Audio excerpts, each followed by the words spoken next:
So, good evening everyone.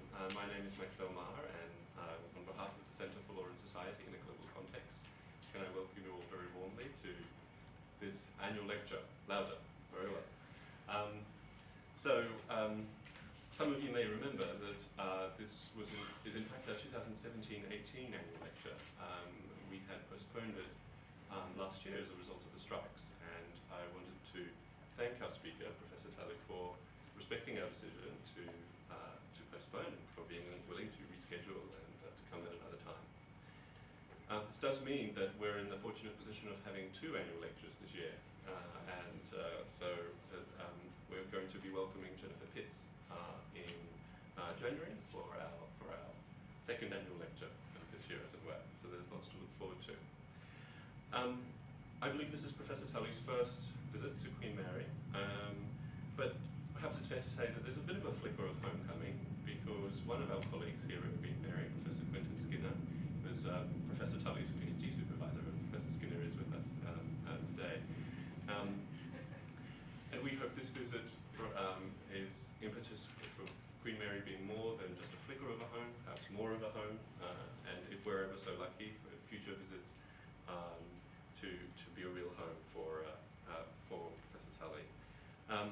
This would be all the more wonderful because there's so many overlaps between the research interests and research contributions that Professor Tully has made and those of the Centre for Law and Society in a Global Context.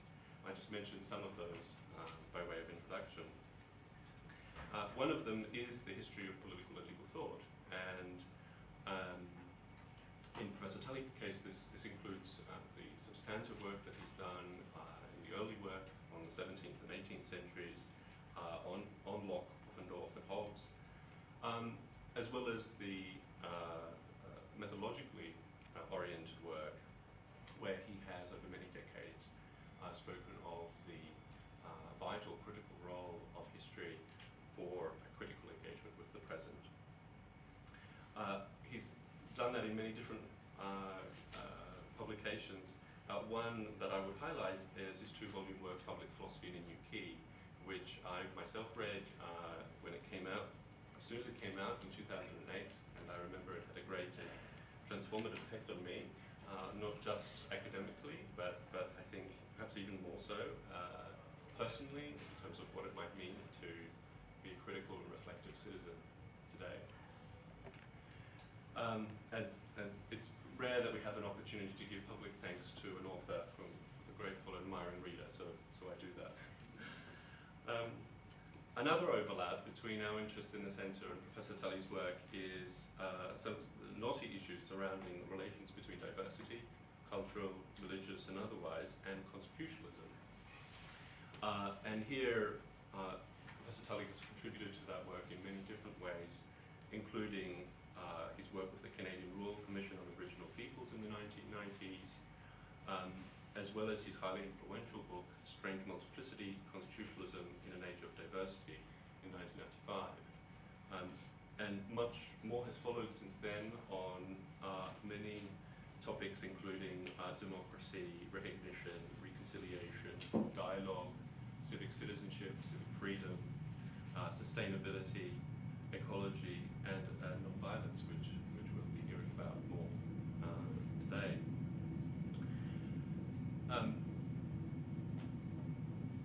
I think Professor Tully is not just a brilliant scholar, but a very inspirational one. And I say that partly because what I find when reading his work is that for all the critical work that he does, there's an enormous amount of optimism, if I may put it that way, in his work. There's a lot of hope. One might call it mayhaps an attitude of critical hope, and I find it infectious when I read him. And I'm sure some of you do as well, and I know many people do. I've barely scratched the surface. I haven't mentioned any of the prizes and many other accomplishments, but you've not come here to hear me.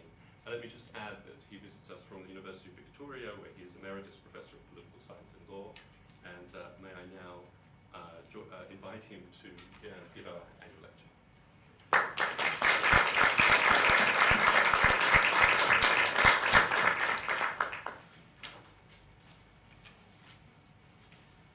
So Max, thank you very much.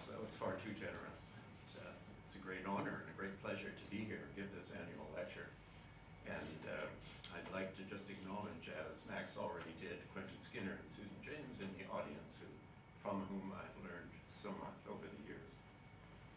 So I'm going to be talking about a certain kind of nonviolence, integral nonviolence, in this lecture. And it is a formal lecture, and I'll read the lecture as quickly as I can, and then I hope we have time, fairly substantial time, for Q&A, which I prefer to the lecture, but I do enjoy just giving a lecture straight out, so to speak. And perhaps it's appropriate that I'm giving this lecture on nonviolence today. As you know, on October the 2nd is the annual recognition of Gandhi as a major influence at the UN, and it's the Day of Nonviolence, annual Day of Nonviolence, has been since 2007. It's the 150th anniversary of Gandhi's birth. And this is the integral nonviolence I'm talking about derives from the Gandhian tradition and how we might think about it today. So here's how it goes. And the word integral with nonviolence is in fact a word that Gandhi himself used in 1946. So throughout the last century, we've witnessed increasing violence, domination, and exploitation, both among humans and against the living earth. This great transformation and acceleration has led to horrendous inequalities, social dislocation, and enmity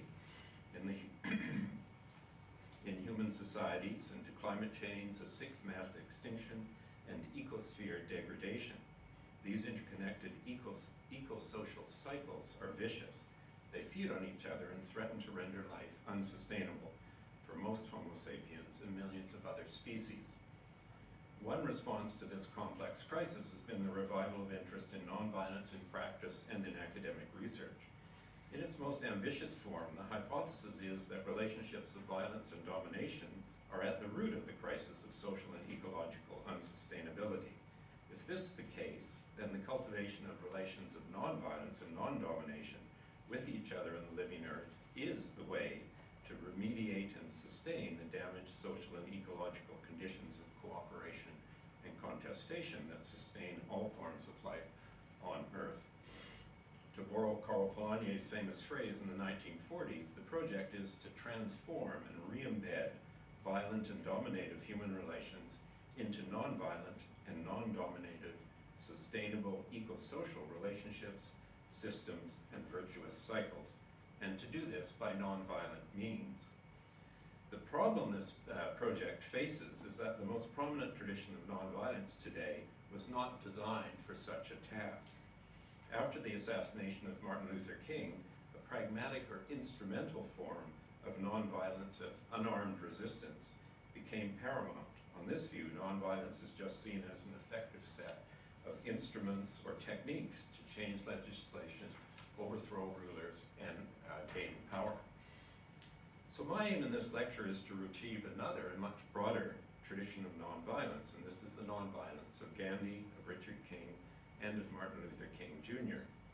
On their view, nonviolence is not a technique to gain power over others, but an integrated way of life based on the exercise of another type of power altogether, power with and for each other and the living earth. This tradition is designed to transform gradually the violence, domination, and unsustainable development of modern industrial civilization into nonviolent and sustainable counter-modernity. And here's how Richard Gregg put it in 1952. This is the quote: "War is an inherent, inevitable, and essential element of the civilization in which we live.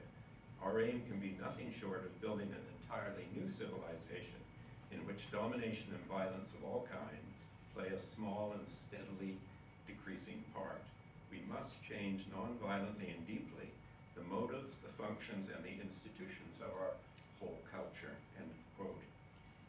So hundreds of millions of people continue to practice this kind of non-violence today, often called everyday Gandhians, but it's dispersed and it's kind of disintegrated, not in the integrated way that Gandhi, Gregg, and King argue is essential to its long-term success as a slow but sure process of transformation and transformative social change. So the task today is a kind of reintegration of this disintegrated communities of practice of nonviolence we see around the world. So everyone knows about Gandhi and King, but Richard Gregg is not known as well. So I'll just say a few words about Richard Gregg before I start. So Gregg lived from 1885 to 1974. Like Gandhi, he was a lawyer. He graduated from Harvard Law in 1911. He practiced law at the National Labor Board during the war, and law firms in Boston and Chicago during the great labor capital conflicts of 1919 to 1922, including the railroad union strike, and he was a lawyer for the railroad, one of the biggest strikes in U.S. history. He soon came, by the early 1920s, he became disillusioned with the power of capital over labor, with the violence of modes of conflict resolution, and with the future of potential of capitalism, and also the repression of the labor movement after the failure of the strikes in 1922. So Gregg came across Gandhi's writings in 1922-23 and decided to move to India and learn what Gandhi was up to. He lived and worked with Gandhi in his Sabarmati ashram from 1925 to 1929. They became very close friends. Under Gandhi's guidance, Gregg taught Gandhian economics and village-based self-government in different parts of India. He returned to the US in 1930, but he and Gandhi continued to correspond with each other until 1947. Gregg returned to India during the Salt March and again a couple of times after Gandhi's death. Gregg dedicated himself to explaining Gandhian nonviolence as an integrated way of life to Westerners in over 10 books and many articles.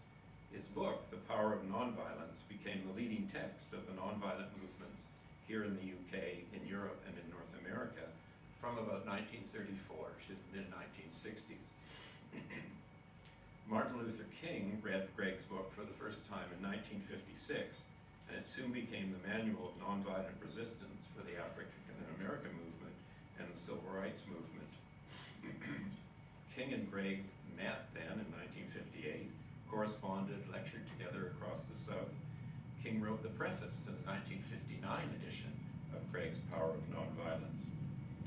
In addition to these activities, Gregg also participated in sustainable farming communities in Vermont and New York. He wrote several books on the superiority of Gandhian cooperative and village-based economics to large-scale capitalism, socialism, and communism. These books, in turn, have had a huge influence on E.F. Schumacher and on the alternative economics movement in India and in North America. So he became a well-known figure by the mid-60s. So, for Gandhi and Gregg, if I can now begin to explain this, are we going to put up the one-page summary? I just want to put up a kind of skeleton of the structure of argument of the integrated way of life. And I'll just be explicating it as I go along, and it's more or less follows this outline. Okay. So for Gandhi and Gregg, nonviolence is what we might call multifaceted alternative way of life or civilization, which is composed of many interdependent branches, analogous to a banyan tree. That's Gandhi's analogy. The power of nonviolence, the word satyagraha, is a persuasive kind of power that comes into being when people exercise power with and for each other and without coercion or submission. It is the power with, as it's termed, that animates all branches of a nonviolent way of life and brings a new civilization into being. Power with is used in systems of cooperation and in nonviolent forms of contestation, social change, and conflict resolution with nonviolent and violent opponents. It's an effective substitute for war, for violent revolution, and domination as the means of conflict and conflict resolution. In learning how to connect with, to trust, to exercise, and eventually to be empowered by this form of power, humans participate in what Gregg calls spiritual unity, or the Anima Mundi, that's to say, the more general form of symbiosis that animates and sustains all life on Earth. In contrast, violence and domination are the type of power exercised in violent conflicts and unequal relations of domination and subordination that are imposed or backed up by force or the threat of force and the various types of legitimation. It is power over in its many forms. It's based on the false presupposition that humans are basically independent, insecure, and incapable of organization and dispute resolution without the exercise of violence and domination by a ruler. The violence and domination and the exploitation that they enable give rise to increasing cycles of violent resistance, counter-violence, and domination. These cycles are justified by the assumption that violent and dominating methods bring about peaceful and non-dominating ends. But this is a false view of the relationship between means and ends. The vicious cycles continue because means are autotelic. Here's how Gregg puts it. Whether we're considering the life of an individual or of a society, that life is a process, a series of successive stages or steps.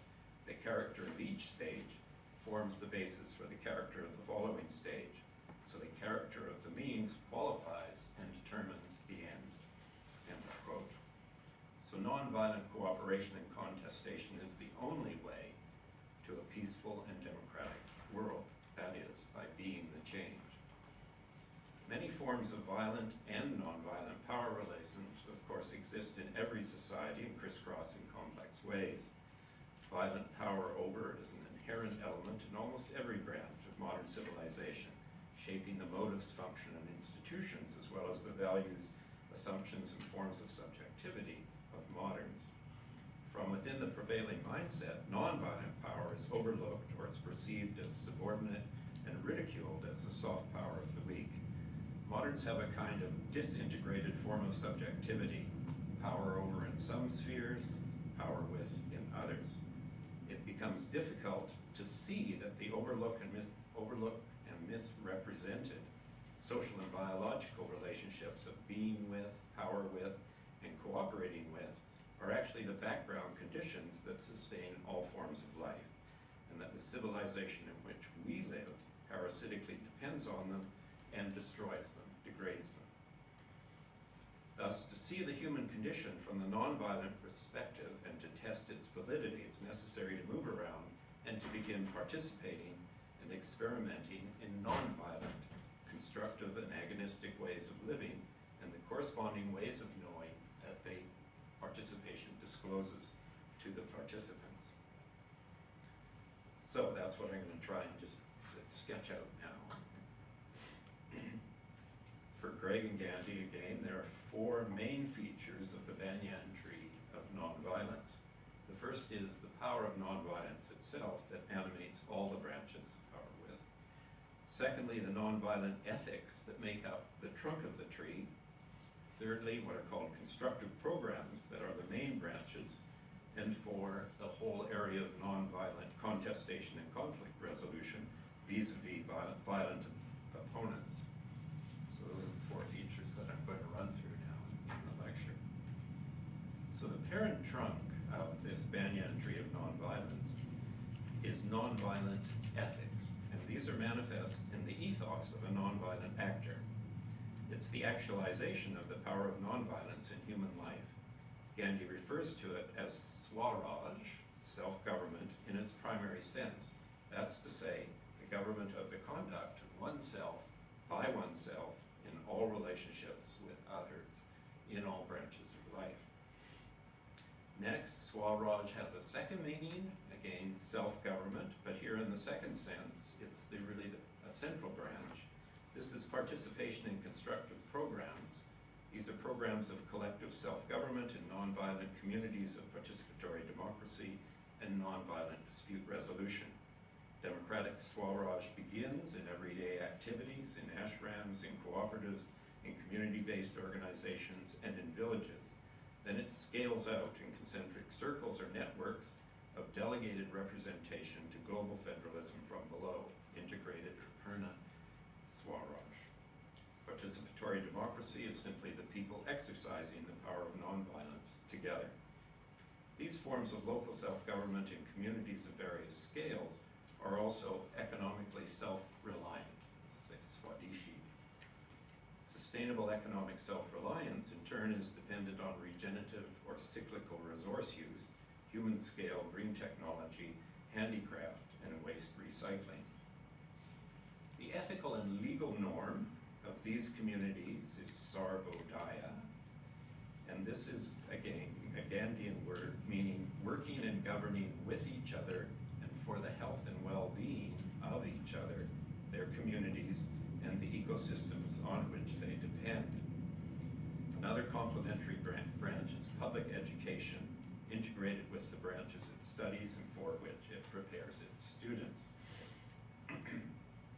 The branch immediately available to everyone, here and now, so to speak, is to live lives of nonviolent, voluntary simplicity in appropriate ways in the relationships one inhabits in modern civilization, here and now. These branches comprise the basic constructive program of a nonviolent civilization. So Gregg himself lived and worked and taught in nonviolent communities of practice in India and in the US. His famous pamphlet, The Value of Voluntary Simplicity, which introduced that term, 1935, presents the health, the well-being, the moral,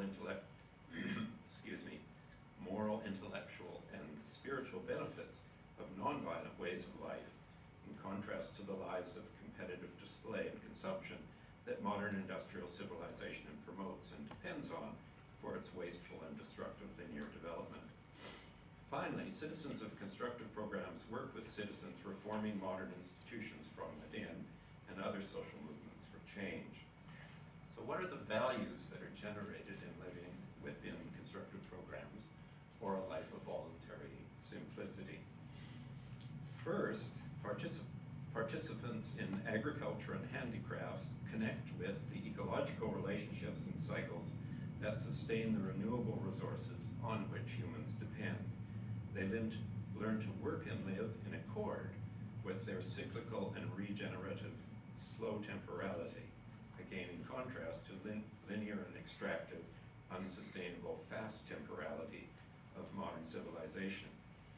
They become aware of their basic interdependency with other forms of life, what the Gandhi and Arnie Nass called our ecological self, rather than the priority of an independent or autonomous self of modernity. They see themselves as citizens of their bioregions in the first instance.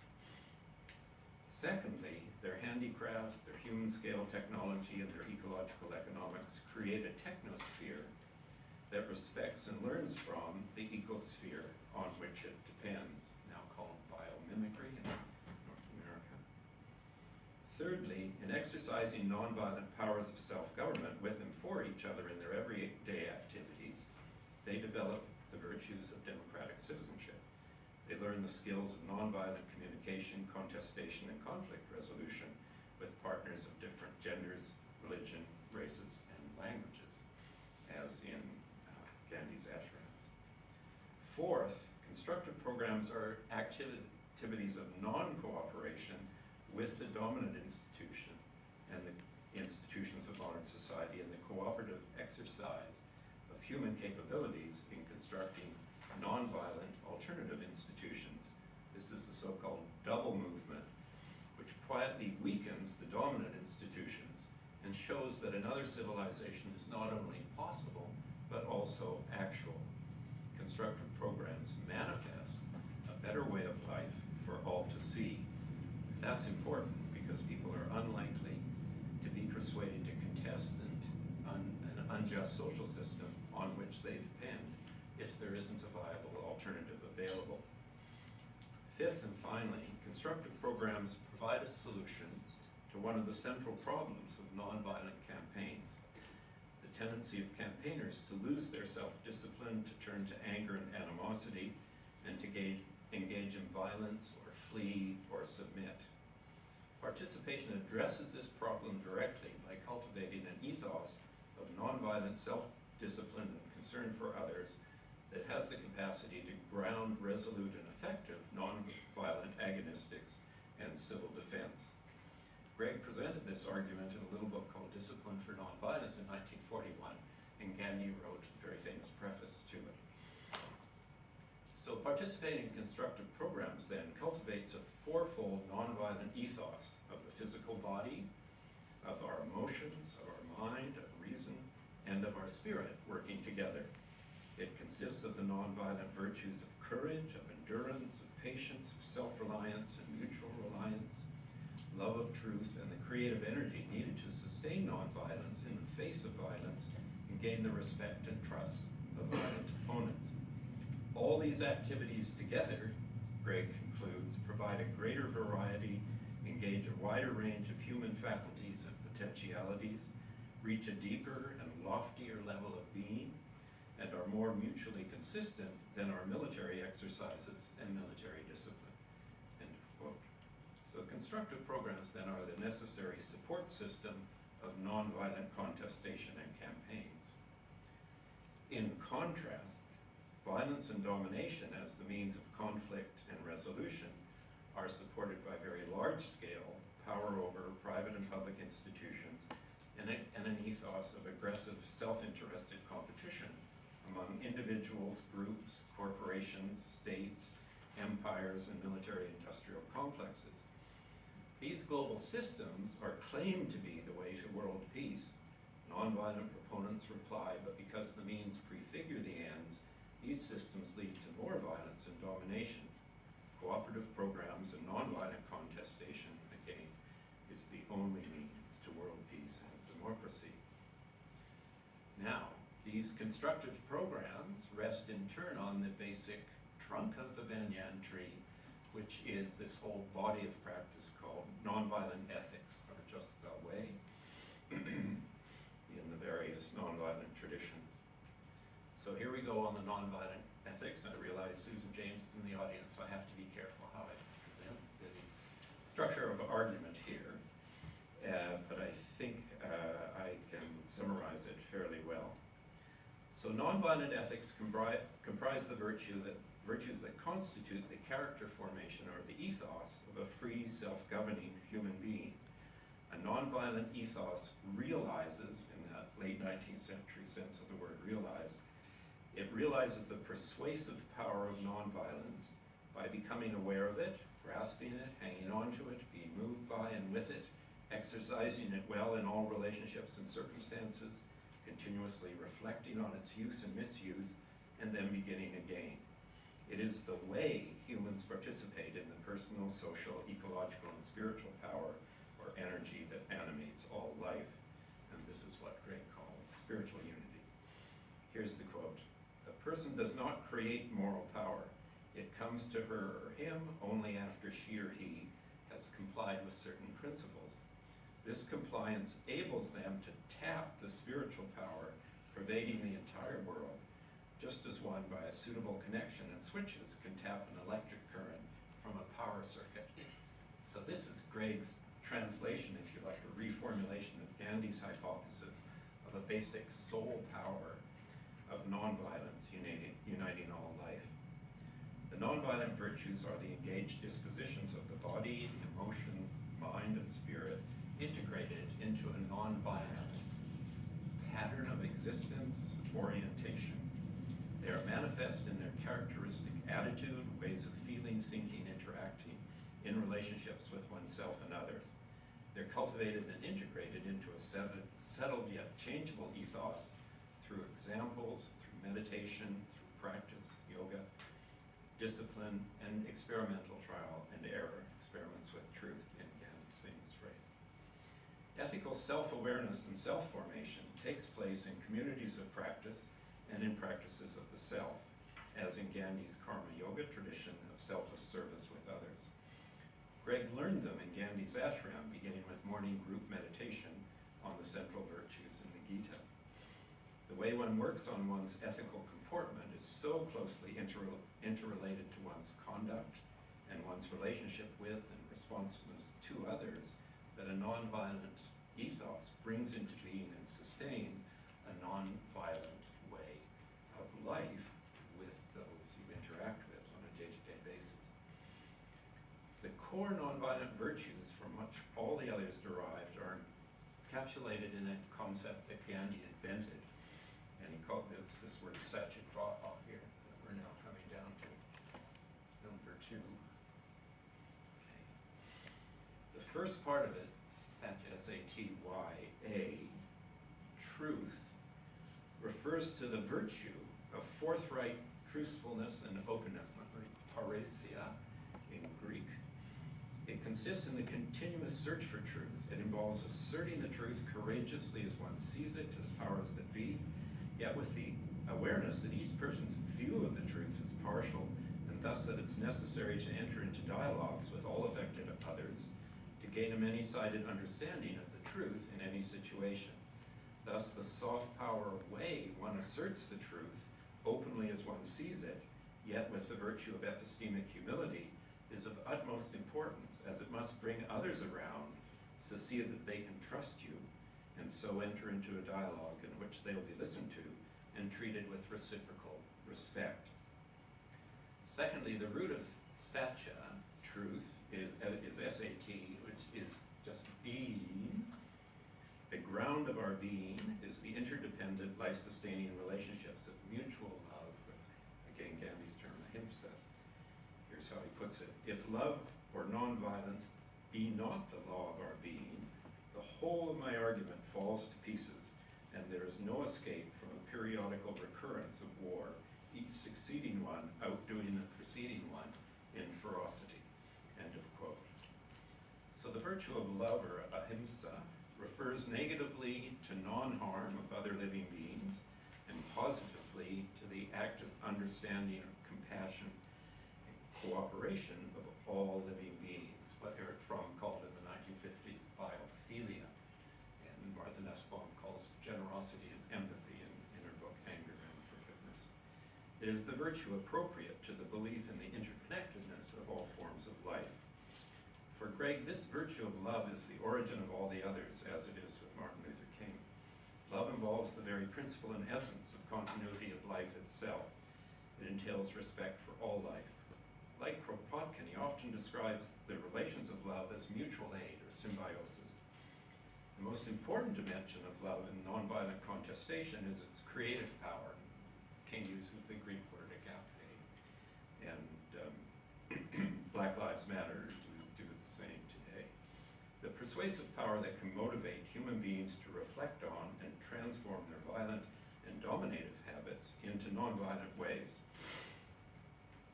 Finally, the graha at the end of satyagraha refers to the virtue of nonviolent courage. It is the courage to grasp firmly and to exercise the power of nonviolence in everything one does, including self-suffering and contestation and helping others in dire need. Whereas soldiers control their fear and are willing to die, they direct their disciplined anger and hatred at the enemy and kill them. Nonviolent actors learn to control fear and anger, yet are willing to suffer and die, yet they also take the next step. In human evolution, if the species is to survive, they learn to sublimate their anger into the more powerful emotion and trained disposition of non-harm and compassion for their opponents. So these nonviolent virtues make up what's called an experimental ethos, a life of experiments with truth.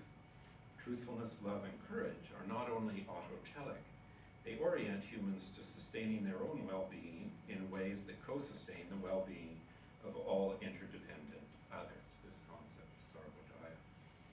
To discover these ways, they enter into dialogues of mutual learning and cooperation in which each learns how things appear from the perspective of others. Nonviolent virtues are the virtues of participatory democracy. Their exercise gives rise to a kind of knowing with, through working with each other, constructive programs, and in campaigns.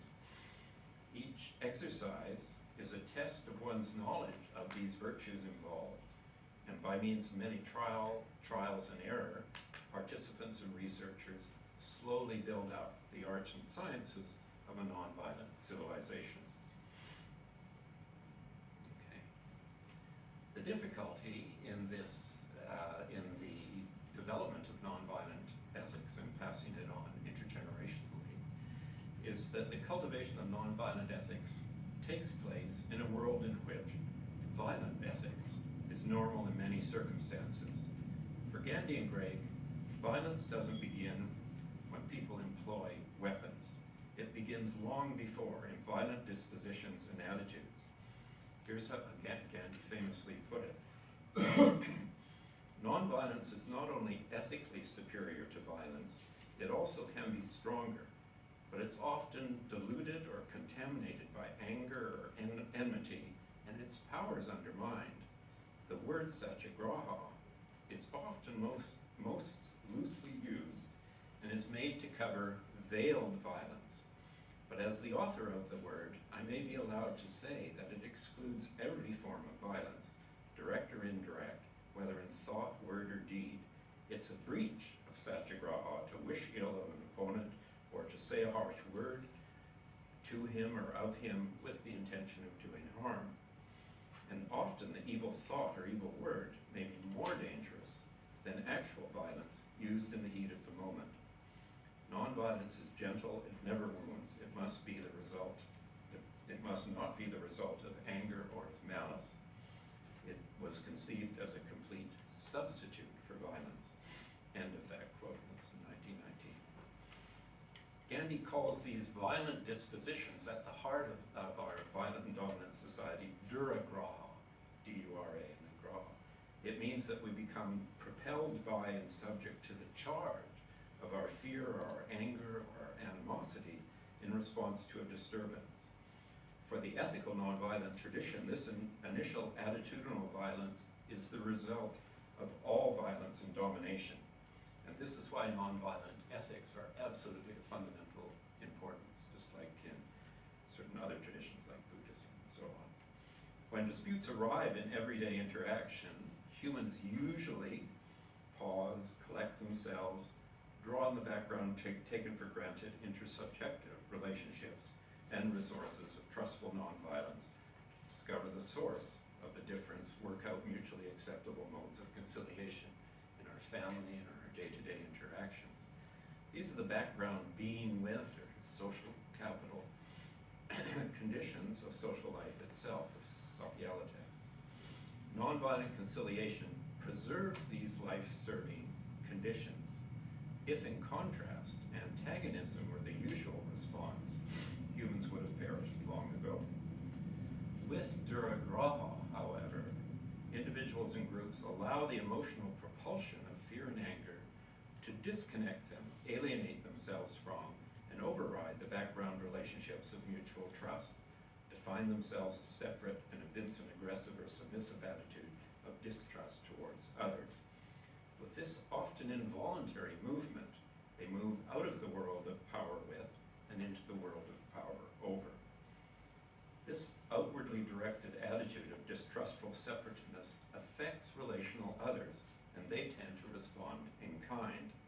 The initial attitudinal interactions tend to generate amplifying circular responses of mutual insecurity, ill will, and antagonism as each tries to acquire the means to gain power over others. These competitions give rise to the violent military, political, and economic power over systems and struggles of modernity. And they have blowback effects on all social relations within these societies, as we all know today. These systems appear autonomous to us, but they're really the ongoing consequence of outwardly directed attitudes of separation, distrust, and insecurity, and the impulse to domination that runs through them. So without training in nonviolent ethics, people who grow up in these social systems acquire the corresponding subject formation. Independence, insecurity, and antagonism now appear to be the ground of being human, the natural condition of humankind. The prior step of alienation from being with relations of interdependence and cooperation is overlooked and forgotten. The only way to peace and security appears to be to impose order and compliance to the institutions of aggressive competition in modern societies. Within this worldview, focus, of course, is on victory over the opponent as success. The long-term destruction, domination, exploitation, and greed of the victors and the resentment and resistance of the victims are overlooked, yet they lead to further cycles of insecurity and struggle. If they're not transformed, Gregg argues, these trends will lead to extermination by war or civilizational collapse by resource depletion. Subjects of these systems are caught up in what Gregg nicely calls dual loyalty. On the one hand, they're familiar with the power of nonviolence in everyday life and in their spiritual and humanistic traditions teach them these virtues. On the other, they participate in and depend on dominant power over systems and are constrained to set aside nonviolent virtues and act aggressively in order to survive. The resultant disintegrated personality of these shifting dual loyalties leads to a kind of pervasive social neurosis that further fuels the competitive cycles for power over. So the primary role, the first role of nonviolent ethics, therefore, is to acquire the ability of non-retaliation, to pause, resist the emotional charge of de grace, or to transform the violent habitats once it's formed. Like Greek, Christian, and Eastern ethics, the cultivation of this ability of non-retaliation initially involves three standard steps of self-transformation, which I'm sure everyone knows. The first consists in becoming aware of the need to free oneself from the disposition to be motivated by fear, anger, and animosity in its undisciplined or in its disciplined forms. This is the step of non-attachment to retaliation and of remaining attached to, or beginning to reattach, to relationships and dispositions of mutual trust, care, and concern. This first step of dawning self-awareness goes along with the second step of beginning to practice the nonviolent ethics that bring about the self-transformation of one's habitual dispositions. In Gregg's own life, step one was the exercise of unequal capital labor contests in the US, his realization of the structural power of capital over labor, and then reading Gandhi. The second step was to move to India and immerse himself in the constructive programs. As they engage in practices of self-transformation in constructive programs and voluntary simplicity, they also acquire the corresponding form of self-awareness. The underlying spiritual, social, and ecological relationships of nonviolent cooperation come to awareness as they interact in accord with them. This dawning spiritual unity dimension of existence enables them to appraise the values and assumptions of the dominant ethos in contrast and to begin to free themselves from it. At some time in this process of self-transformation, they reconnect with and trust the intersubjective power of nonviolence, and it animates their further efforts. So this is the third step of reconnection, or de-alienation and empowerment with the animacy of life. And in various traditions in the West, it has different names. The rebound, as Foucault calls it, and so on. Grace in the Christian tradition, gift reciprocity in the indigenous world, and so on. Gregg himself uses the analogy of learning to swim to elucidate all three steps of this moral conversion to a nonviolent way of life. He says at first he couldn't believe that the water would buoy him up. He fought against it and he sank. Yet he gradually acquired the ability to swim by learning through practice to become aware of, to trust, and to work with the background power of buoyancy of water, and so acquire the self-awareness, virtues, and self-confidence of a competent swimmer. Analogously, the three transformative ethical steps bring about a moral conversion from an ethos of separation and power over to one of interbeing and power with. The cultivation of nonviolent ethos, is thus the way humans connect with the power of nonviolence and exercise it in animating all branches of a nonviolent way of life. This self-transformation is the way to a nonviolent world, and constructive programs provide the kind of milieu in which people can acquire this form of subject formation and self-awareness. Okay, so that's all the kind of basis for nonviolent contestation. And now I want to turn and look quickly at what I call nonviolent agonistics or nonviolent campaigns. So nonviolent agonistics is the branch that grows in every other branch of this tree. Disagreements and disputes arise in every human relationship, from your most intimate ones up to global disputes. And these occur even in constructive programs and ashrams.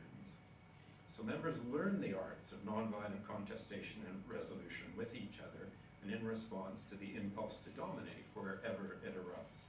They then take this nonviolent savoir-faire, knowledge, practical knowledge, into their campaigns with violent actors and observers.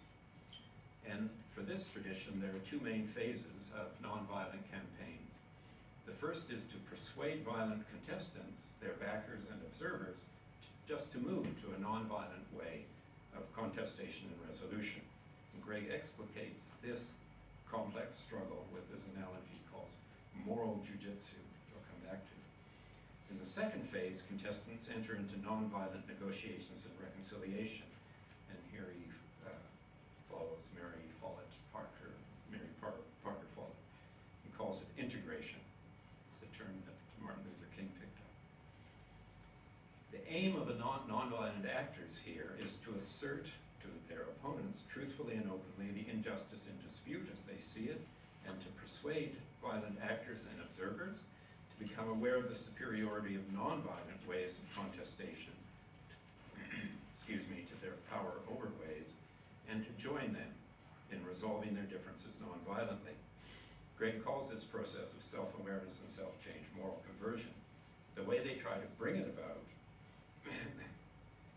with their violent opponents is by playing a nonviolent game of contestation with them as if they were already nonviolent partners. They exercise the persuasive powers of nonviolent ethics. They courageously refuse to retaliate with anger or hatred when attacked or abused. They openly announce their plans and campaigns. They break off, apologize, and make amends whenever their individual swaraj fails them and they become angry and animated. They present the truth as they see it from their limited social standpoint, listen to the views of all affected, offer to enter into negotiations, always act in trustworthy and humble ways, strive to accept denigration, beatings, imprisonment, torture, and death with good temper, and all the other modes of nonviolent ethical conduct. They explain why their protests, their sit-ins, their marches, their boycotts, their non-cooperation, their occupations, their strikes, and 191 other types of campaign are not coercive, and express their willingness to amend them if they are found to be.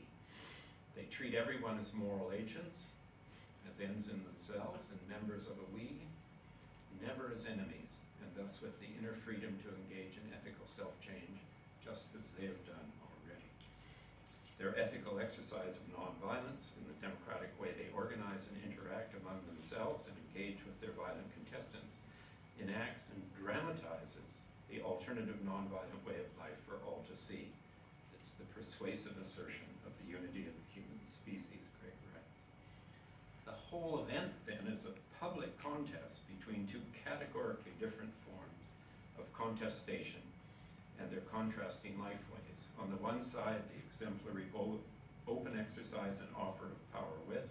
On the other, power over organization, secrecy, the mobilization of violence, domination, and usually of deception.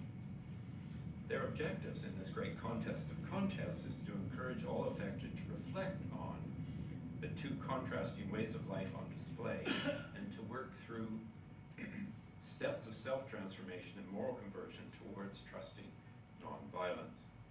As differently situated actors and observers begin to reflect on the dramatic contest and change, their attitudes to the dispute, their silent or open withdrawal of support, begin slowly to undermine the social basis of support of the violent actors and the social regime that they're defending.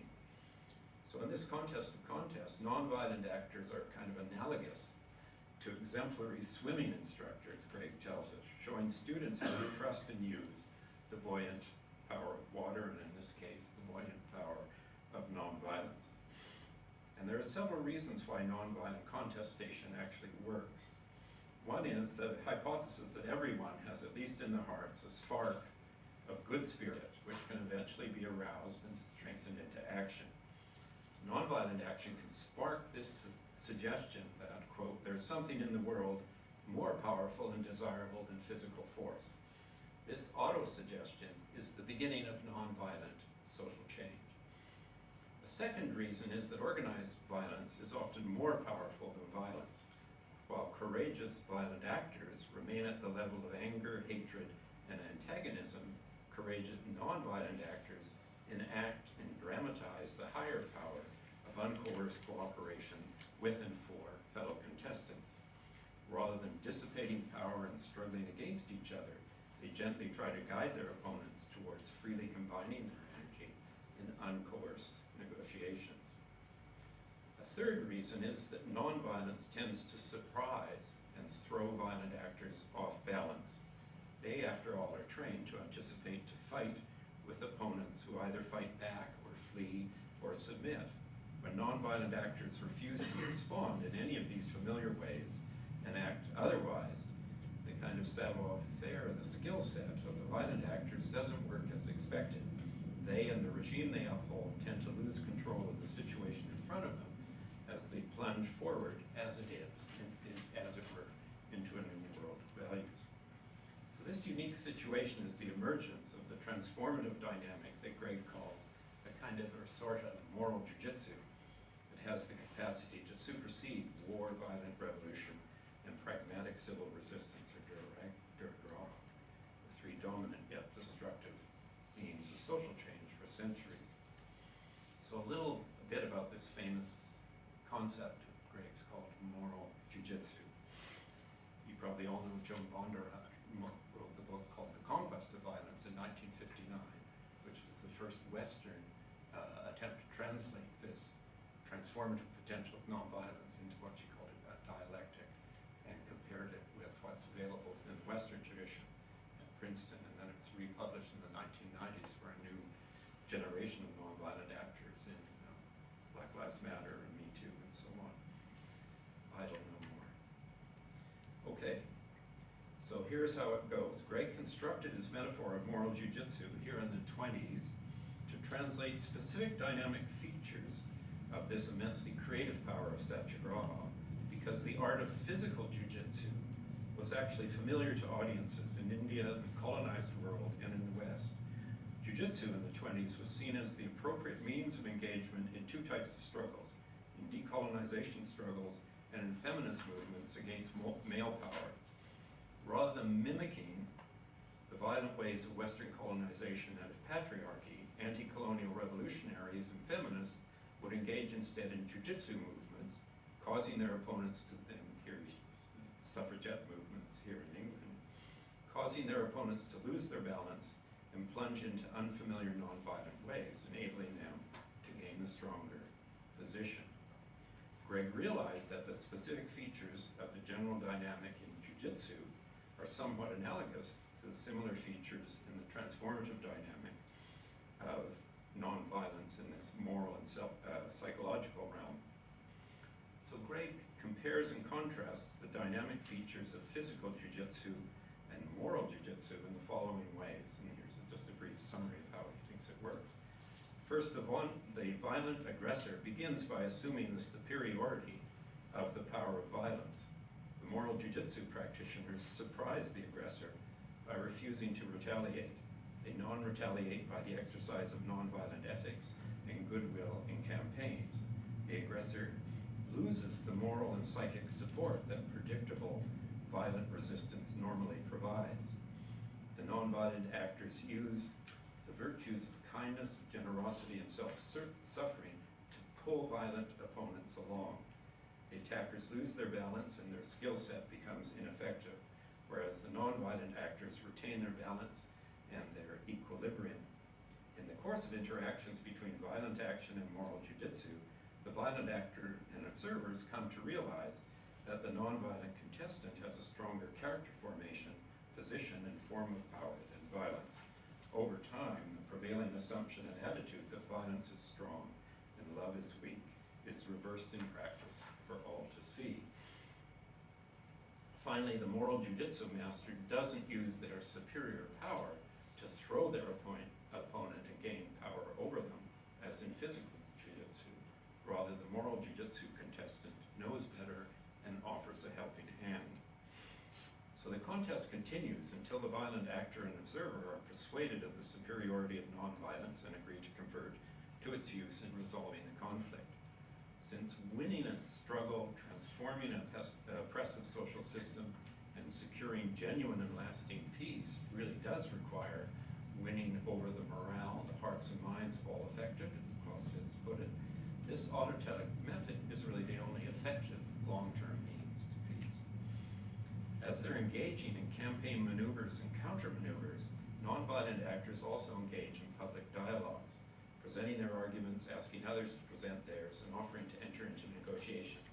They don't attack, dismiss, or destroy opposing views, rather engage in nonviolent ways of arguing with their dialogue partners.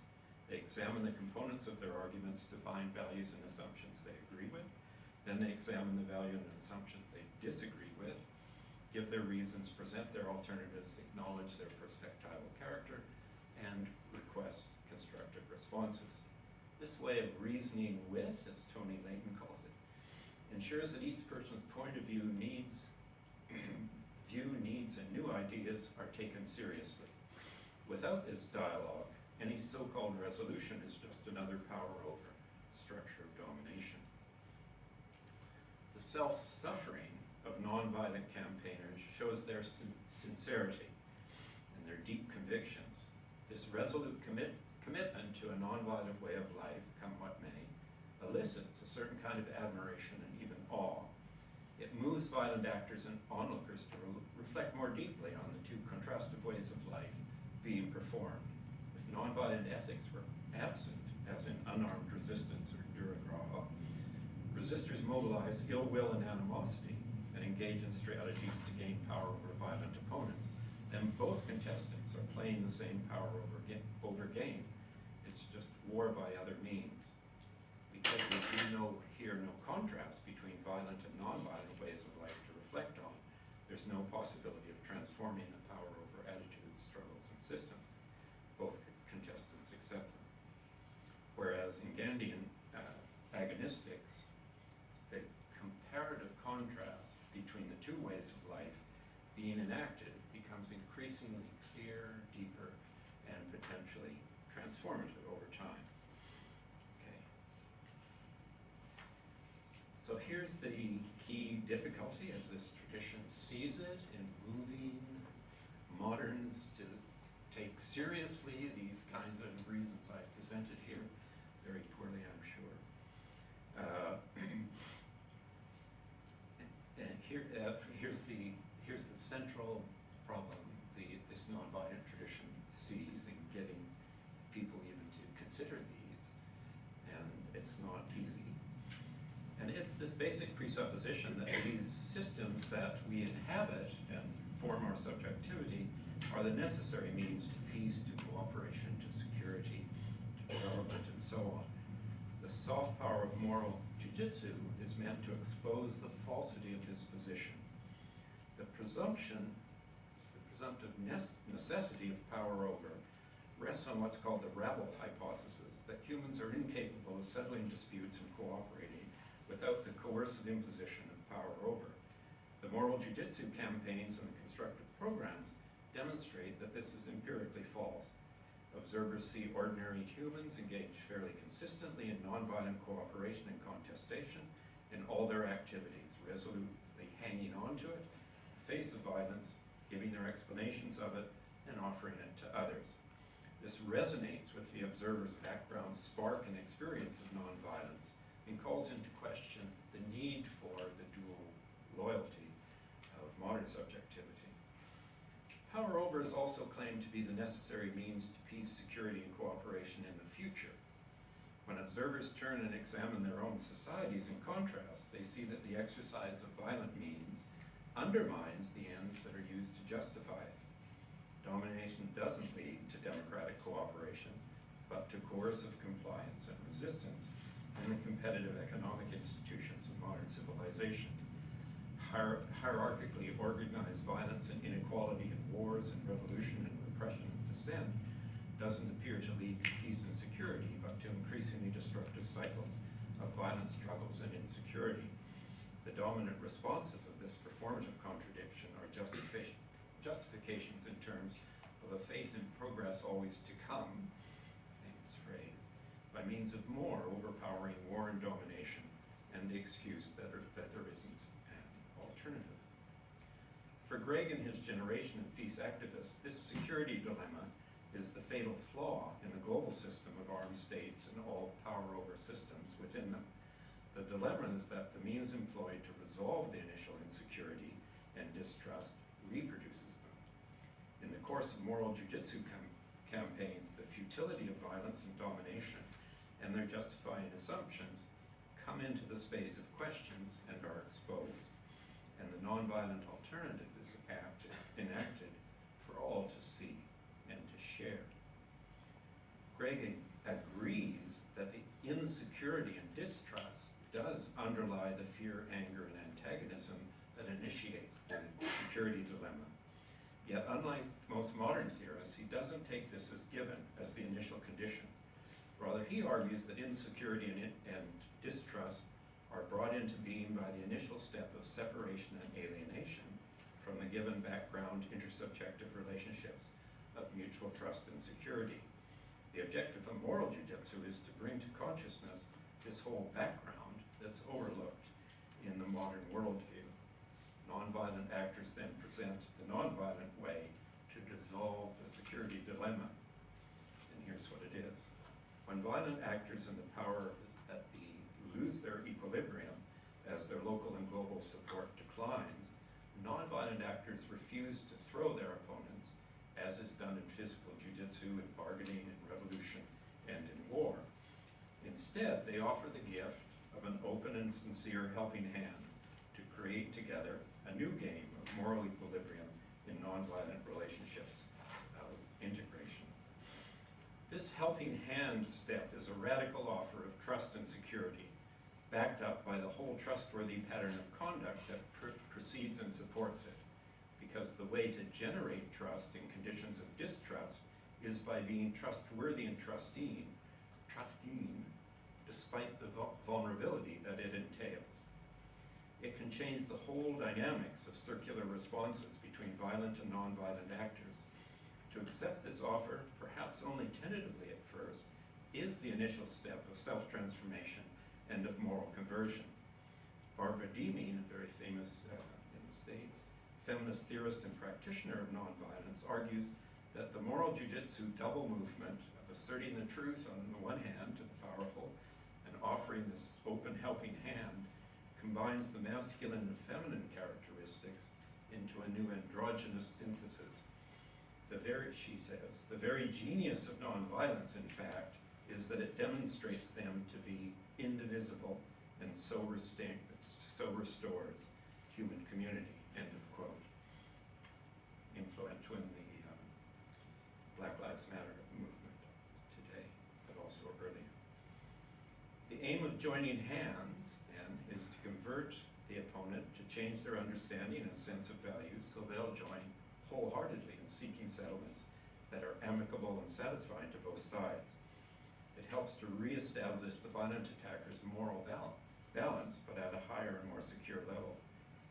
The crucial point here is that no conflict can be solved at the level of the conflict itself. The contestants have to move themselves into nonviolent relations of cooperation and contestation. This is the only way consistent with human freedom. So the cumulative effects of all interactions in the complex field of circular responses gradually move the participants to accept the offer of negotiations and to enter into negotiations for transformative reconciliation. And this is called integration. And it consists just in exercising nonviolent virtues in dialogue to find ways of combining the energy of all partners. It continues the public dialogues. Participants compare and contrast values and assumptions of their conflicting views to search for shared or analogous aspects within them that can provide kind of initial intermediate steps of common ground and agreement. These dialogues themselves generate a kind of mutual understanding for the ways differently situated participants experience the injustice at issue. In the course of participation, the contestants are slowly transformed into partners in nonviolent relationships of working together, contesting together, breaking off negotiations, starting again, and so on, and creating ways of living together that they couldn't even imagine beforehand, as Arendt puts it. The most important feature of integrative negotiations is not actually the specific uncoerced agreement, because this is always imperfect and always open to nonviolent contestation in the future. Rather, in working towards agreement, they learn to acquire the virtues and arts of combining their energies and working with and for each other. In so doing, they bring into being an intersubjective, nonviolent practices of contestation and conciliation, bring them into being, again without subordination. So human conflicts never end for this tradition, but humans can actually learn nonviolent ways of enacting, addressing, and resolving them as they learn the broader nonviolent way of life in which integration has a place. Now, I want to mention one more part of this and then I'll stop. And that's the process of social change itself and how it's understood in this tradition. There's a lot of misunderstanding, it doesn't work immediately and so on. So it must be false. And Gregg argues that large-scale nonviolent conversion and social change does not occur in fast time. And rather, the process, he says, is slow but sure.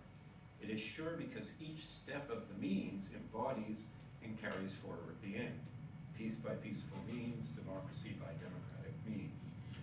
It is also immediate in the specific sense that each step in ethics, in constructive programs, in voluntary simplicity, and in agonistics involves withdrawing our capacities from the violent and dominative systems at hand and exercising them in contrast in nonviolent and non-dominative communities of practice. This is the so-called double movement of the Gandhian tradition I mentioned earlier.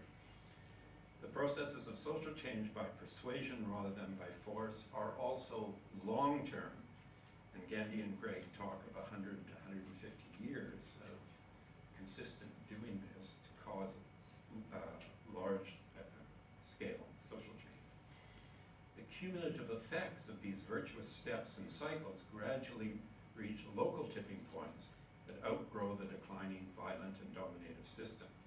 This process of change is said to be analogous to processes of ecological succession in the life sciences. So, short, very brief conclusion, and then I'll stop.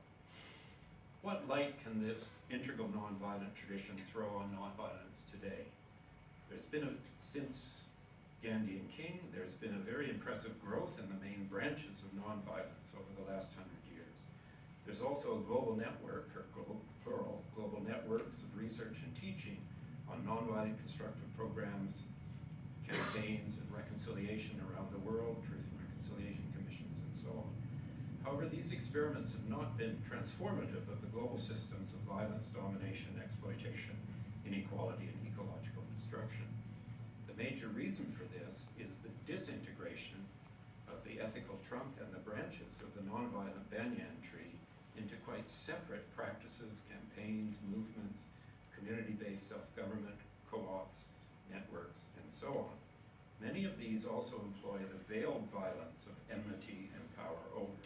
They remain alienated from the ethical and ecological ground of integral nonviolent power with. And this disintegration, I think, stems from a failure to understand the process of social change itself. This process just is the slow but sure, step-by-step, integrated nonviolent way of life. If this is true, the way out of this disintegration and disempowerment is to exercise one's inner freedom and ethical steps of self-transformation with others in coordinated voluntary simplicity, constructive programs, and nonviolent agonistics. These exemplary steps reconnect participants and observers with the integral power of nonviolence, the only power that can grow to become greater than and transformative of the power of violence and domination. So thank you.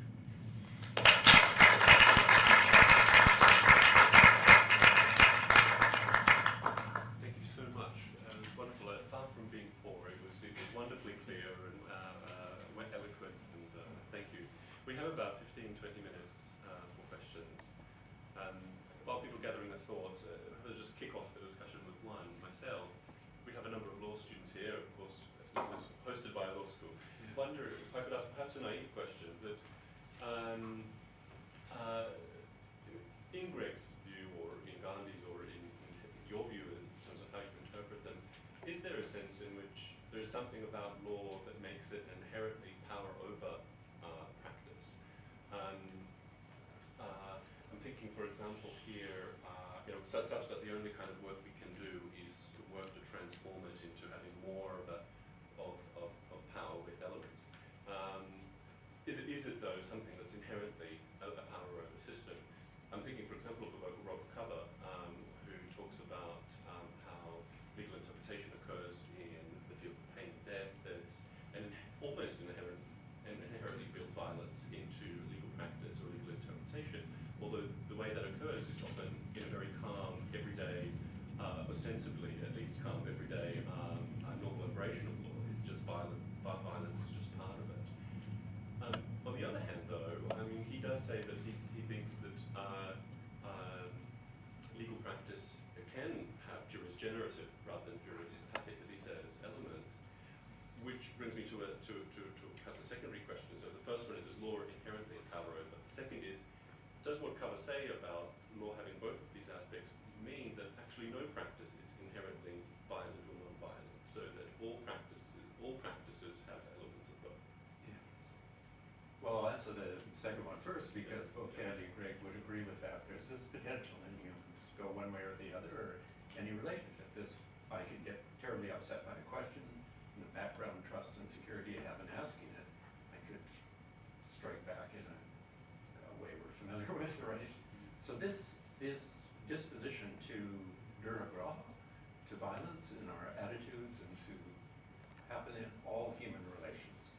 But we also have this other seed of non-retaliation in that way, taking the pause, collecting ourselves, however we want to describe that, mindfulness, so on and so on. So we have both those dispositions as humans, and what this tradition is banking on is that we can cultivate that side of humanity. I realize, according to Mishra, we live in 200 years of the age of anger and so on. But if you think of Martha Nussbaum's book, Anger and Forgiveness, she said, yeah, that's true. That's why we're in this terrible state right now. But here are the practices of the self and the kind of programs that we could begin to cultivate this other ethos and show it's a more attractive and more effective alternative. And I think I would say that Gandhi and Gregg would both say that, and so would Martin Luther King. So we're all on side with those three there, and Barbara Deany. But I also think it's right to say there are movements within the law that are trying to move the law in that direction, that we can have law without backed up by force or violence. And famous debate in the history of law. Is it a law if it doesn't have a coercive punishment mechanism? And the whole of restorative justice is to say, yes, we better have that alternative, because the punitive version, lock her up, the predator, lock them up, and so on, isn't solving these problems. It's just creating the biggest prison system in the world in North America. So we have to be able to think of a way of law that brings people around to restore transformative justice, restorative justice, reconciliatory justice, and how does that work? And I think there are a number of movements on the planet today moving in that direction. One that I think is really important, and everyone in this room is familiar with it, it's what might be called the democratization of law. Remember the famous debate in 1990, Habermas and Rawls agreed that democracy and the rule of law had to be equiprimordial. And that's to say, we can't have a master imposing a law and then just democratic practice within it. We who are subject to any legal regime have to see ourselves in some sense as the co-authors of it, or we'll vote for Brexit, right? We'll see it as imposed from others. And Richard Bellamy has a nice book just out this week on this kind of democratic disconnect we have.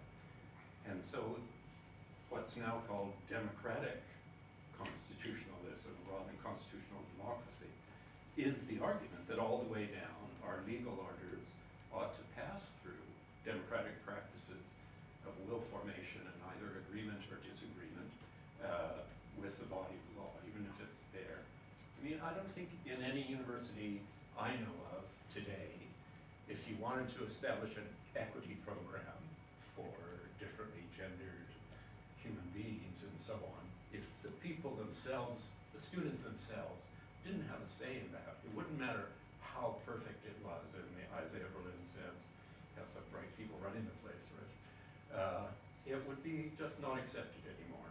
We really have moved to that view that that law has normative bindingness on me, just insofar as I see myself participating in discussions about it, reforming it or building it in the first place. And that's a huge sea change. I think it began in administrative law first in the 1970s, and then in equity policies, and now in constitutionalism. A scholar of mine just published a book at University of Victoria Law School, Jeremy Weber, just published a book on what he calls agonistic constitutionalism. And so you can see that structure of argument. The second one is just the growth of legal pluralism. So a kind of dialing back from the idea that the state legal system is the only legal system and everyone else is subordinate to it, to the view that people in their own communities of practice develop their own normativity that they can work with. And I take the work of Hugo Mati at the University of Turin and working on what he calls commoning and so on, just people getting together and building up a body of normative ways of acting together and asking the state power to say, I mean, it's a bit like the pluralists of the 1920s and 30s, they just back off. We have a legal order here that we're bound to. We can justify it to you in broad terms, in meta norms that we all agree on, but it's quite distinctive. And so that legal pluralism, I think, is a way of people saying, of again taking the law into their own democratic hands, if you see what I mean. Being bound by the rule of law, but also saying we can change it in these nonviolent democratic ways. Another thing that probably people who work in this area don't see it as optimistically as I do, but the proliferation of truth and reconciliation commissions, which, I mean, often those are drawn directly from Gandhi or King. So people come forward who have been violently abused, and they speak truth to the most powerful people face to face, right? That's speaking truth to power, just how important that is. And then this painful process then of reconciliation, of actually sitting down with the perpetrator, not just throwing them in jail or shooting them or whatever, but trying to work through this, treating the violent offender as a human being who has a capacity to change. That, again,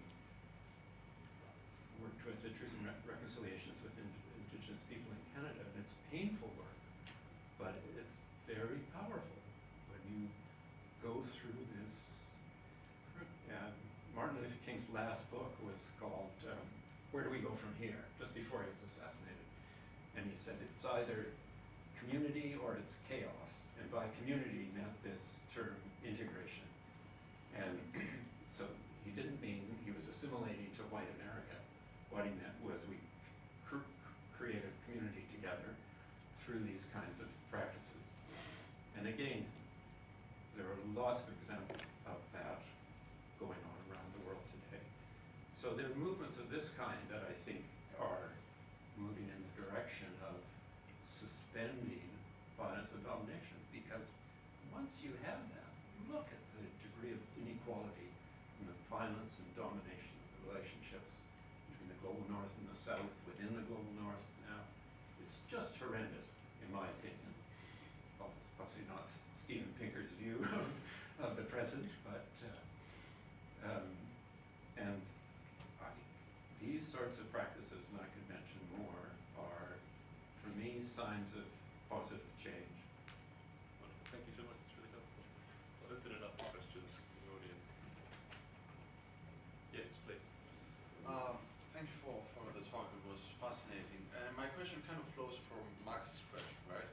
Because I believe any answer you give to that question is contingent on how you actually define violence, right? So you could offer a very broad definition of violence, where violence entails any sort of violation of the rights of others. Or you could have more narrow definitions of violence, whereby violence simply entails intention to injure someone else. And what I have in mind is because you yourself mentioned some non-violent movements like the Black Lives Matter and the Occupy could fall into that direction.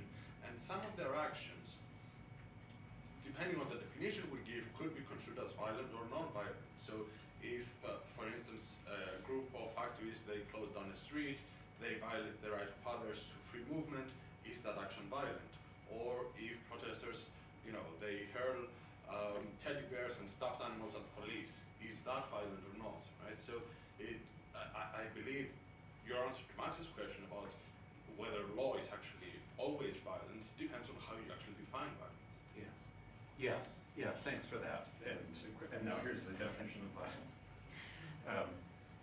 So by 1944, there was a book published by Thomas Paulin.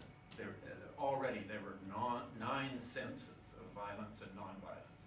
So this is a radically family resemblance concept, like Nietzsche says. It doesn't have a definition, it has a history. And it's our work as historians and genealogists to say what's the history of this distinction between violence and nonviolence.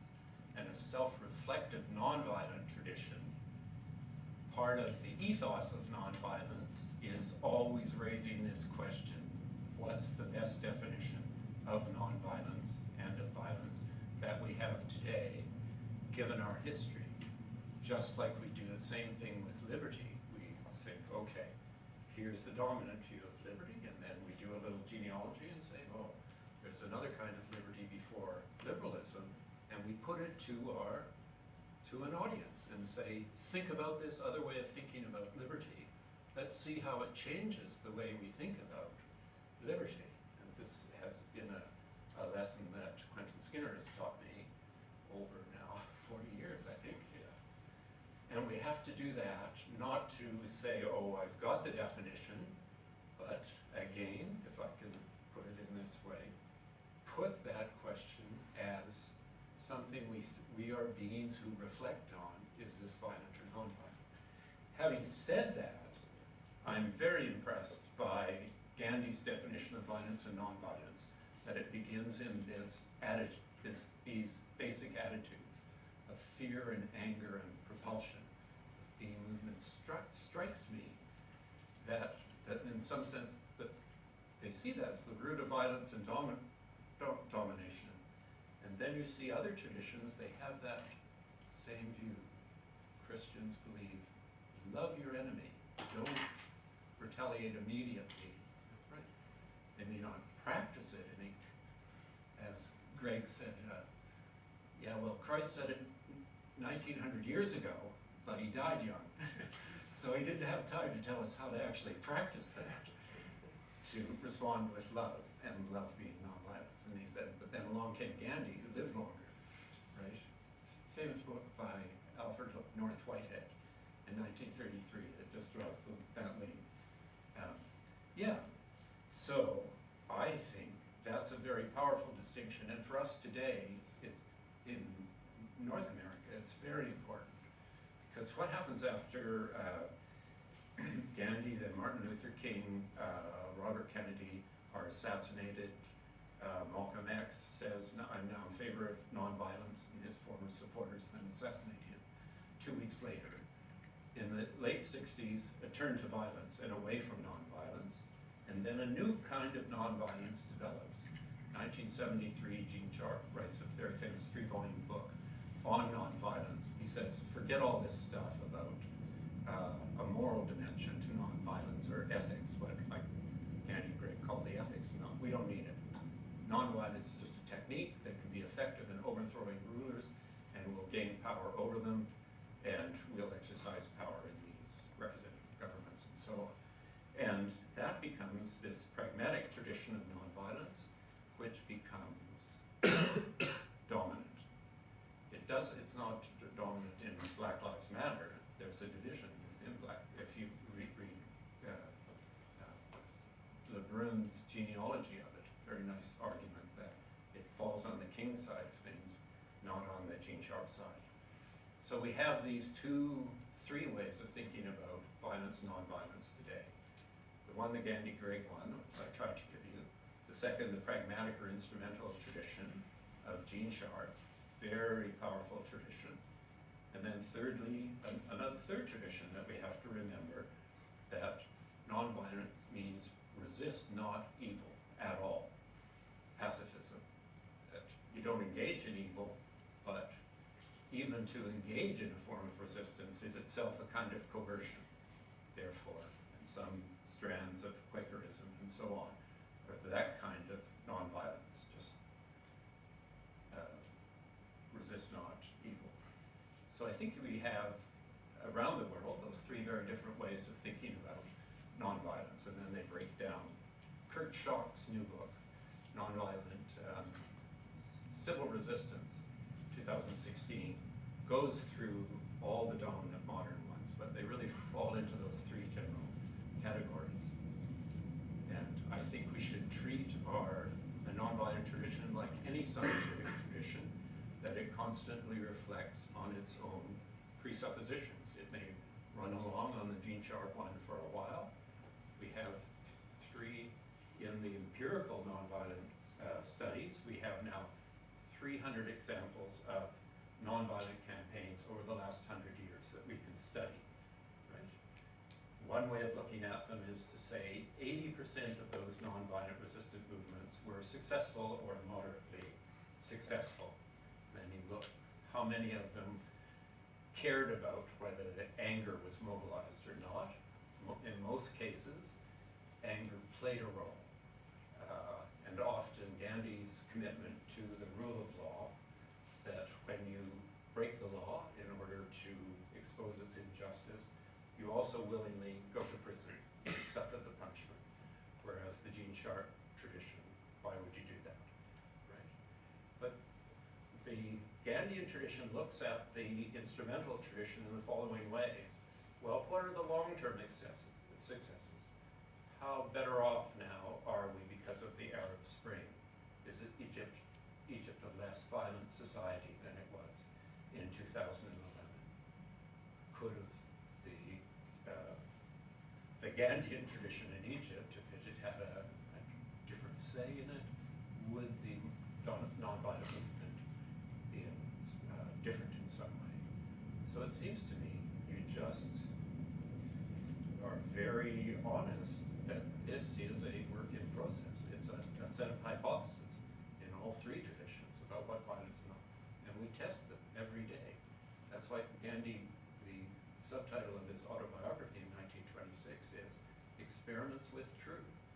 He said, these are all hypotheses. I test them every time I have a campaign.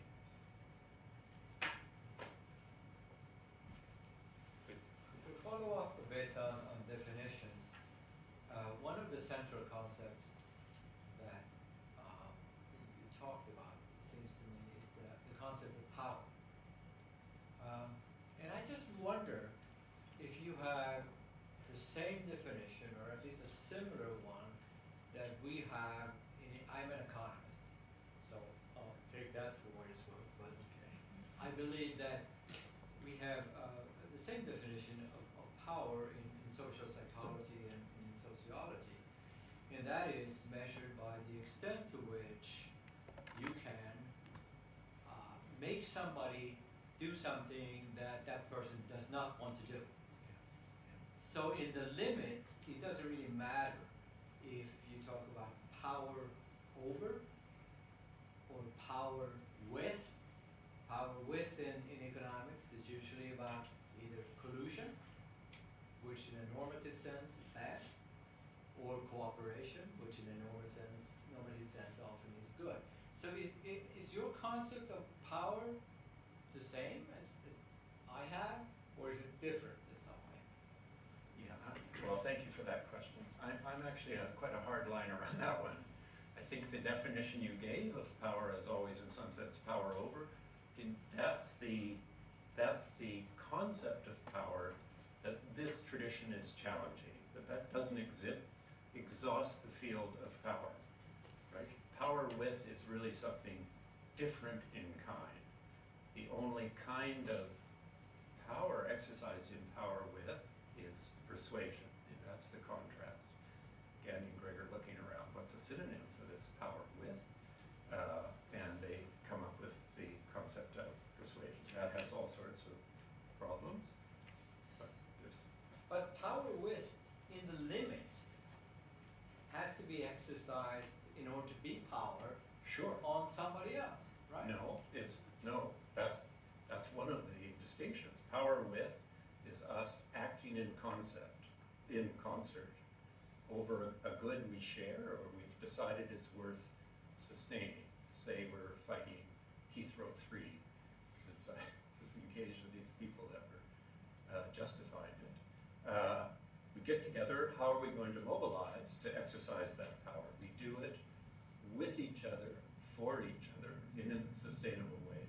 We're not exercising power over anybody. We're trying to persuade others outside of the we, but we treat them as if they're already in. Then how can it be power? Pardon? How can it then be power? Well, it Because can't you're be. never exercising it Sure. over somebody, right? No, you're exercising power with each other.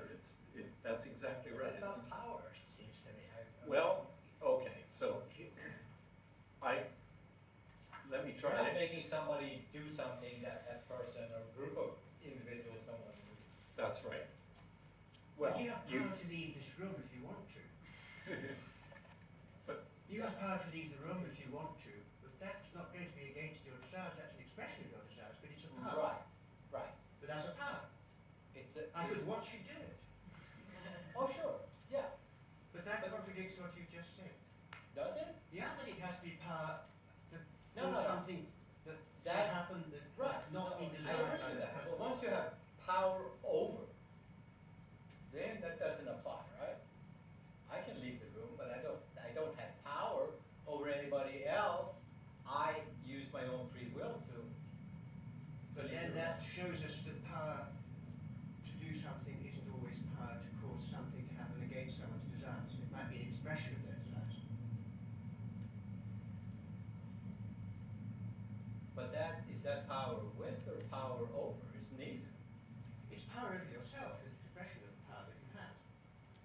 But that's the same as freedom. Sure. Right. Yeah. Okay. Lost in- okay, but Yeah, but that can happen. Sure, yeah. But it's another. it's another, but it's part of the puzzle here. But another part is just a historical point. The introduction of this distinction, power over and power with, is presented really clearly, I think, for the first time by Mary Parker Follett in 1924 in a great book called Creative Experience, that a form of power comes into being only when we are reasoning together like we are here, and that reasoning together also evolves into acting together. That's what she means by power with. It's an intersubjective form of power that presupposes this relational ontology, this being with or midsen existential. And it's a form of power we don't see when we're always thinking of power over. The classic development of the view is with Hannah Arendt in Nonviolence in 1967. And what she says was this whole history of power over, that's been the dominant way of thinking about power in the West, isn't really power at all, because it's modeled on force. It's modeled on struggles for existence, then who gets power over another. And that, like Mary Wollstone says, that's the basic problem in modernity. We think we're equal, but it's a contest of power over, and men dominate. But what Arendt says, I won't even call power over power, right? So I want to call all those forms of power modalities of force. I want to talk about power as an intersubjective, something that actually comes into being when we cooperate and contest together, wasn't there before. That's what this tradition is trying to talk about. That's why Gregg says it's like connecting to electricity or learning to swim. It's a kind of buoyancy that we have when we sit in discussions like this and listen to each other's questions and answers. And the only kind of leadership is the exemplarity of the person who's presenting an argument. I mean, it really is Aristotle's three dimensions of rhetoric, three things we look for in a persuasive argument: the ethos of the speaker, what they appeal to as the doxa that they can draw on to affect people's views, and the proofs and the structure of reasoning within it. And that's this modality of power that Gandhi brought into being in his ashrams and his campaigns. And it's different. I want to hang on to the view that it is different in kind from power over. And I think Arendt helps enormously because she's so widely read. But again, I mentioned another person who, Joan von der Rohe, who again went through the Western tradition and said most of these are modalities of power over. The other thing to notice is that this distinction is now widely used. Power over, power with. All the activists that come and study at University in Victoria, whether from Latin America, they call it horizontality.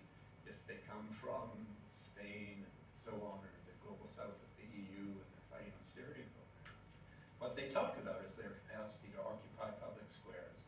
It's not how does that affect others, but what kind of mode of being, of acting together, does that bring into being in those communities of practice? And that's quite distinctive. It can do without power over. And I think, I agree with you that in the Western tradition, it's very hard to find examples of power with.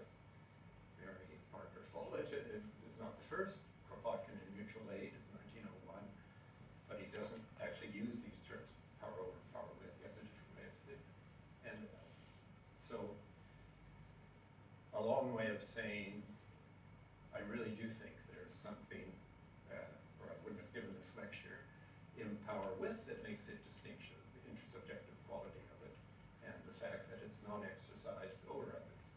Gandhi, when he after the Salt March, when he tried to, he wanted Indians to make their own textiles, right, and for their own clothing, and he knew it put the Lancashire textile workers out of business. But he went to England and said, look, I'm sorry we're doing that, but that imperial economic relation was oppressive for us. And we're freeing ourselves from it, but making our own cloth ourselves here in India, the Kata movement. And I'm sorry if you're losing a job, but that job you had was unjust, not the imperial relation was unjust, not us stopping to buy your products, just like today when we protest a multinational corporation who's creating an injustice. We withdraw our support from it and we look for local alternatives. Can we develop whatever that is, that's solar power, whatever, locally, or the food locally? You put multinational corporations out of business and you might say, well, we're exercising power over them. But in fact, what you're doing is simply kind of Amartya Sen's sense. You're withdrawing your human capabilities from exercising them in those institutions because they're unjust. And you're exercising it another way, in the Chipko movement in northern India or whatever. So I want to hang on to the distinction that we really are talking about two different ways of thinking about power. Sorry, that's such a long, convoluted answer. No, not at all. I feel we're just warming up, but actually we're also conscious of the time. And so I will be inviting you to exercise whether it's your power over yourself or your freedom, either way, to express your desire for wine in just a moment outside. But before we do that,